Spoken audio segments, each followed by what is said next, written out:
جو لوگ کمزور ذہن رکھتے ہیں ساری زندگی فیصلہ ہی نہیں ہوتا، کوئی ڈرتے رہتے ہیں، سہمے سہمے وقت گزارتے ہیں، اپنے آپ کو فکری یہ جو ایمان ہوتا ہے یہ بندے کو طاقتور کرتا ہے، بندہ مضبوط ہو جاتا ہے۔ مجھے بتائیے نا، جب ایمان پکا ہو کہ روزی دینے والا اللہ ہے تو پھر بندہ کسی مالدار آدمی کے پیچھے کبھی بھاگتا ہے، کبھی کسی بڑے آدمی سے ڈرتا ہے؟ جب اسے پتا ہو کہ عزت اور ذلت اللہ کے دستے قدرت میں ہے، پھر وہ سیاستیں سازشیں یہ کام کرتا ہے۔ تو پہلے تو مضبوطی ایمان درکار ہے ہمارے بچوں کے اندر، ہمارے مزاجوں کے اندر۔ جب تک وہ مضبوطی ایمان، حضرت مولا علی شیر خدا کرم اللہ تعالی وجہ الکریم ایک دفعہ بڑے علیل ہو گئے، کمزوری آ جاتی ہے، بندہ بیمار ہو جاتا ہے۔ تو ہمارے ہاں بیمار لوگ بعض اوقات ایسا جملہ بولتے ہیں جو کفر کے زمرے میں چلا جاتا ہے۔ آپ پریشان ضرور ہیں، تکلیف میں ضرور ہیں، لیکن آپ بات وہی کریں گے جو شریعت اجازت دیتی ہے۔ حضرت علی شیر خدا شدید علیل تھے، ایک صحابی تیمارداری کرنے گئے تو حضرت مولا علی کا چہرہ دیکھ کے پریشان ہو گئے، کہنے لگے آپ تو بڑے سخت علیل ہیں، اللہ خیر کرے، اللہ تعالیٰ آپ کو صحت دے۔ تو حضرت علی کہنے لگے تو فکر نہ کر، مجھے اس بیماری سے کچھ بھی نہیں ہوگا۔ نے کہا کیوں؟ فرمانے لگے مجھے نبی پاک علیہ السلام نے فرمایا تھا علی اس وقت دنیا سے جاؤ گے جب داڑھی خون سے رنگین ہو جائے گی،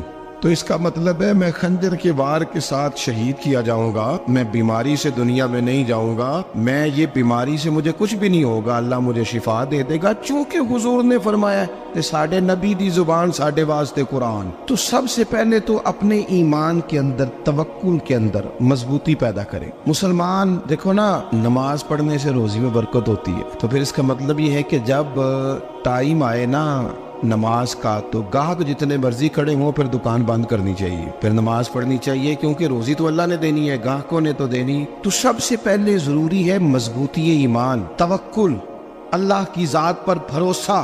آپ کبھی میدان کربلا کا پورا نقشہ اپنے سامنے رکھیں نا، دو چیزیں ہیں، امام حسین کو نظر آ رہا ہے اب شہادت ہو جائے گی، اتنی بڑی فوج آئی ہے، خدا کی حکمت کے تقاضے سمجھ میں آ رہے ہیں، حالات کیا ہوں گے سمجھ آ رہی، پر ایک لمحے کے لیے بھی ان کا توکل کمزور نہیں ہوا۔ اپنے رب پر جو مضبوط بھروسہ ہے، سیدہ طیبہ طاہرہ حضرت فاطمہ الزہرا رضی اللہ تعالیٰ عنہا اونٹ کے بالوں کی بنی ہوئی چادر اوڑھ کر چکی پیس رہی تھی۔ یہاں بیویاں بڑا روتی ہیں، غریبی بڑی ہے، بڑی غریب بھی ہے، حالانکہ اب کون بندہ پیبند والے کپڑے پہنتا ہے جی؟ اب تو بڑی مشکل سے وہ لوگ ملتے ہیں جو جوتا ٹوٹ جائے تو گانٹھ کے پہنے، ورنہ تو نئے جوتے آ جاتے ہیں۔